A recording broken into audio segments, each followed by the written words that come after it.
The storyline that AEW needs to do is Brock Anderson versus Wardlow.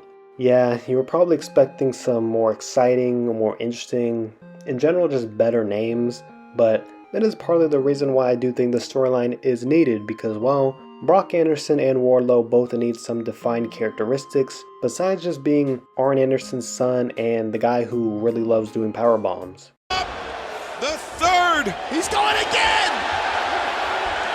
The fourth movement of Wardlow's power bomb symphony!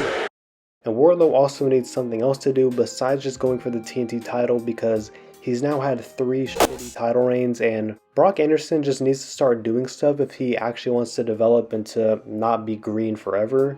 Now obviously there is already some backstory for why this feud would happen. I mean, for one, they already have a connection because of Arn Anderson. That's really the big connector here. Obviously, Arn Anderson is Brock Anderson's dad, and in this latest run that Wardlow had, getting his 3rd TNT title run, Arn was accompanying Wardlow and helping him get that TNT title again. So obviously, Arn is a big factor here.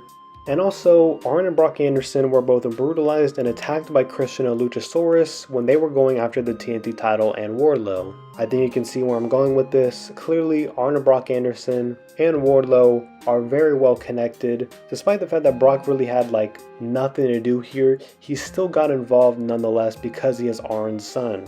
So this obviously sets up for when Brock Anderson will turn heel on Wardlow and blame him for being hurt, as well as his dad for being hurt, as well as blaming Wardlow for just taking his father away from him when he should be the one being accompanied to the ring by his father and not Wardlow.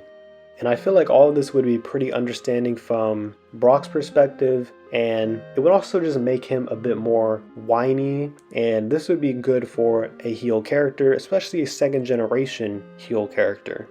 Now, I think one of the big things here is that, one, it would give Wardlow something to do that does not involve the TNT title, but this would also allow Wardlow to be a lot more emotional and deep as a character. And we got a little bit of this when Wardlow was feuding with Samoa Joe, when Samoa Joe cut Wardlow's hair, and Wardlow discussed losing his father and how his hair means a lot to him and his father. After he passed, I had never grown my beard, never grew my hair. But after seeing cancer take that all from him, I decided for the first time I'm gonna grow my beard out, I'm gonna grow my hair out. And that's the look that, you know, we've come to learn and know of Wardlow over the past few years. And Joe knew that. And Joe took that from me. And I feel like this would allow Wardlow to kind of reach into that same bag and basically explain how, you know, Arn Anderson was like a father figure to him and how his intention was never to steal him away, and Arn Anderson was just there to help him on the right path. And I think that would be a great way of connecting Wardlow better to the audience and making him just more emotional and deep as a character, as I said before. But obviously the big thing here would be Arn Anderson being in the middle of these two, having to choose between his son who has now turned heel and become a whiny 2nd generation wrestler, as I said, and Wardlow, who is destined for big things if he is kept on the right track. Now, I think inevitably Arn Anderson would of course side with his own son against Wardlow and turn heel. Despite the fact that the fans love him, I think this would have to be the direction he goes in, just because at the end of the day, blood runs thicker than water. And while this may seem like a bland storyline just because of the people involved, I think this would be a very emotional storyline establishing Brock as a young rising heel with a good manager by his side, as we've seen with Arn Anderson.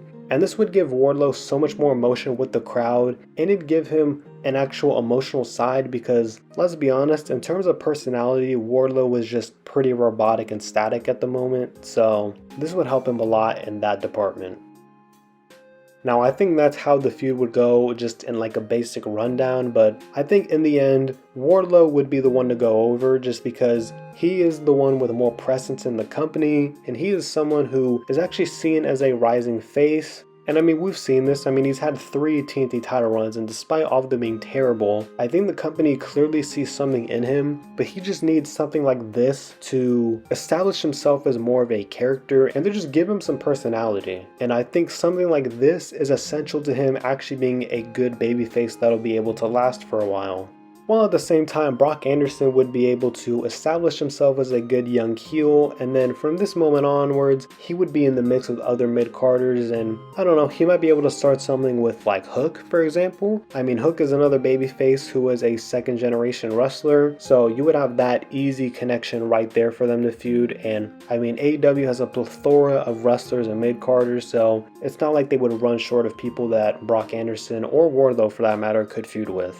But of course, things would have to stay consistent, and you know, Tony Khan, I think he's a good booker, but he has a lot of flaws as well. And for me, the most important thing with keeping Brock Anderson and Wardlow hot during and after this storyline is to keep things consistent. And I think if they can do that, and I think if Tony Khan could do that, this storyline would be incredible for both of them. So there you have it. There is the storyline that AEW needs to do. I've actually put this on my Twitter like a little while ago, and you know, it's something that I've been thinking about for a while as something serious.